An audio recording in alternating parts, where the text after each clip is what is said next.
আচ্ছা এখানে পতিতাপল্লীটা কোথায়? আমার সাথে আসো, আমি দেখাচ্ছি। আসো আসো।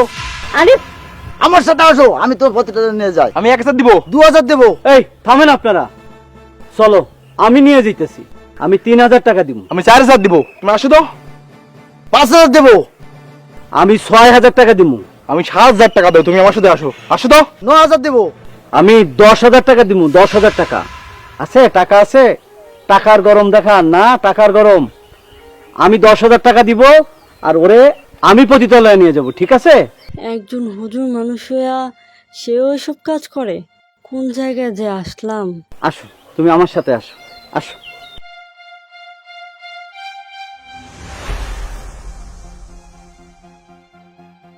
আসো, ওঠো ওঠো, আরে আসো আসো। উনি আমারে কই নিয়ে যাইতেছে? ওনার সাথে যাওয়াটা কি ঠিক হইব? কি করবো? ওঠো ওঠো। ভাই, ওই যে পতিতালয়ে নাও। হ্যাঁ, চলো।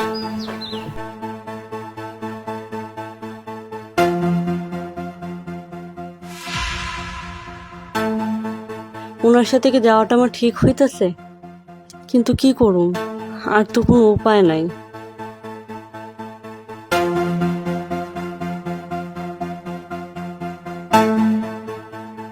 পতিতালয়ে যাইবা না? ওই যে দাও পতিতালয়। দেখছো? তুমি কি কলেজে পড়ো?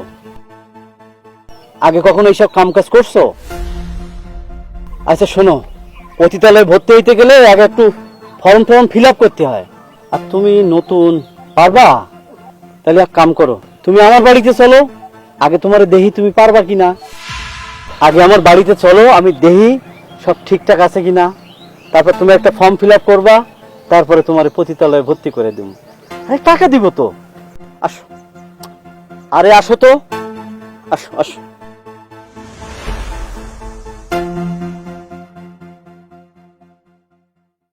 ভয় পাইতেছো নাকি? সরে আসো, সরে আসো, সরে আসো। তো চলো, আগে আমার সে একটু সময় দাও। হ্যাঁ, চলো আমরা। না না দাঁড়ান, আমি আমি এই কাজ করতে পারবো না। আমি না চলে যাই। আরে খাও, এই কাম করবা না মানে? তুমি কলেজ পড়বো একটা মাইয়া, তুমি আইসো এই কাম করতে পতিতালয়, পতিতা হইতে, তা আবার তুমি কয় কাম করতে পারবা না? আসলে কি হয়েছে আমার একটু খুলে কত কাহিনীটা। আমার না অনেক টাকা দরকার, অনেক টাকা। আমি টাকার জন্য এখানে আসছি। এই বয়সে অনেক টাকা দরকার? টাকা দিয়ে কি করবা? বাড়িতে আমার মা অসুস্থ। মাস 6 আগে আমার বাবা মারা যায়। মারা যাওয়ার পর থেকে আমার মা কোনো রকম সংসারটা চালাইতেছিল। পরে কয়েকদিন আগে হঠাৎ করে আমার মায়ের কিডনি সমস্যা দেখা দেয়। ডাক্তার কইছে সপ্তাহে 2টা করে ডায়ালাইজ করাইতে হইব। এগুলো করতে অনেক টাকা লাগবে। আমার কাছে তো এত টাকা নাই। না পারতে এক জায়গায় চাকরির জন্য গেছিলাম, সেখানে ওখানকার লোকগুলো আমারে কুপ্রস্তাব দিছে। পরে বাড়িতে এসে আমি সিদ্ধান্ত নিলাম যে আমার যদি এই কাজই করতে হয় তাহলে আমি পতিতালয়ে চলে যাবো, এই পথে চলে আসবো। অন্তত এই কাজ করে হইলো আমার মায়ের চিকিৎসাটা তো হইব। এই দুনিয়াতে আমার মা ছাড়া তো আমার কেউ নাই। অন্তত আমার মায়ের চিকিৎসাটা হইলে আমার মা তো সুস্থ হইব, আবার আগের মতো হইব। আমার মা যদি শান্তিতে থাকে আমার কিচ্ছু লাগবো না। এতে যদি আমার সব শেষ হয়ে যায় তাতেও শান্তি। কিন্তু এখন আর আমি সাহস পাইতেছি না। আচ্ছা ঠিক আছে, এখানে 10,000 টাকা আছে, লও লও। আমি বুঝতে পারছি তুমি আনইজি ফিল করতেছো। আচ্ছা এক কাম করি, তুমি আজকে দিনটা সময় নাও, কালকে আহো। খারাপ খারাপ, তোমার তো আমি কিছু চিনি না, বাড়ি ঘর চিনি না, এতগুলো টাকা দিলাম, কালকে আসবা কি আসবা না। দাঁড়াও, এদিক তাকাও, একদম ছবি তুলে দেয়। খারাপ, এদিকে তাকাও। আচ্ছা তোমার মোবাইল নাম্বারটা কত? 01। এই নাম্বার দিয়ে তোমার একটা ফোন দিলাম, আমার নাম্বারটা সেভ করে রেখো। আর কালকে যদি তুমি না আসো এই যে তোমার ছবি কিন্তু তুলে রাখছি, আমি কিন্তু পুলিশ দিয়ে ধরাই দিব যদি না আসে। আইবা তো কালকে? হ্যাঁ, মানসিক প্রস্তুতি নিয়ে আইও, ঠিক আছে? যাও, এখনই যাও।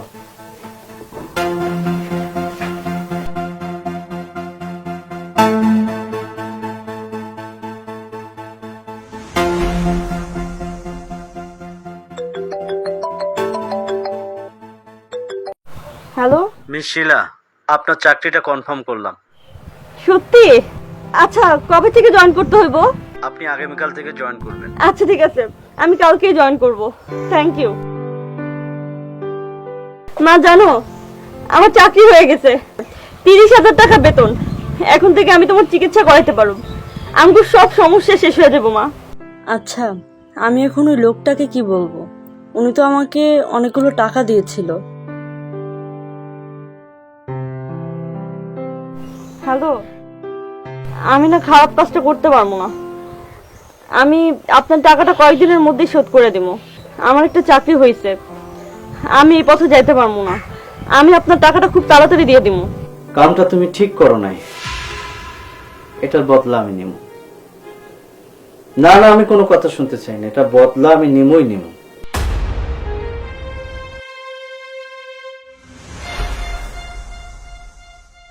না, আমি অফিসে যাচ্ছি। হ্যাঁ, তুমি নিজের খেয়াল রেখো। আপনি দেখেন, আমি আপনার টাকাটা দিয়ে দিব, আমার আপনি ক্ষমা করেন। আমি আপনার পায়ে ধরতেছি। আরে থামো থামো, ওঠো ওঠো। উনি তোমার মা?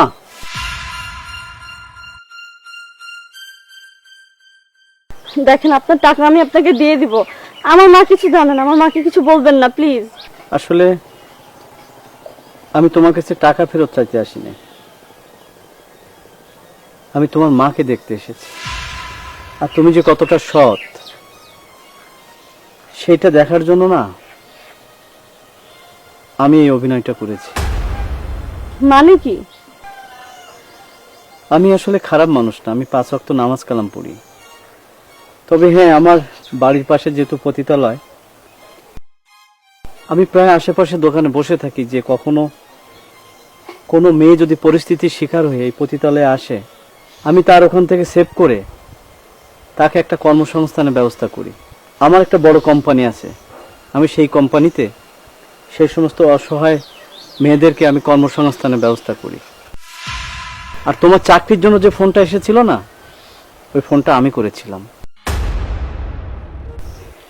আমি আসলে দেখতে চেয়েছিলাম যে তুমি কতটা সৎ। আমার সবকিছু দেখে শুনে মনে হয়েছে যে তোমার পাশে আমার দাঁড়ানো উচিত। তোমার মায়ের চিকিৎসার দায়িত্ব আমার, এবং আজ থেকে তুমি আমার কোম্পানিতে সম্মানের সহিত চাকরি করবে। ধরে নাও, আজ থেকে আমি তোমার একটা ভাই। আপনাকে অনেক অনেক ধন্যবাদ। আপনাদের মতো মানুষ আমাদের সমাজে এখন আছে বলেই না, আমাদের মতো যারা অসহায় মানুষ তারা এখনো শান্তিতে বেঁচে আছে।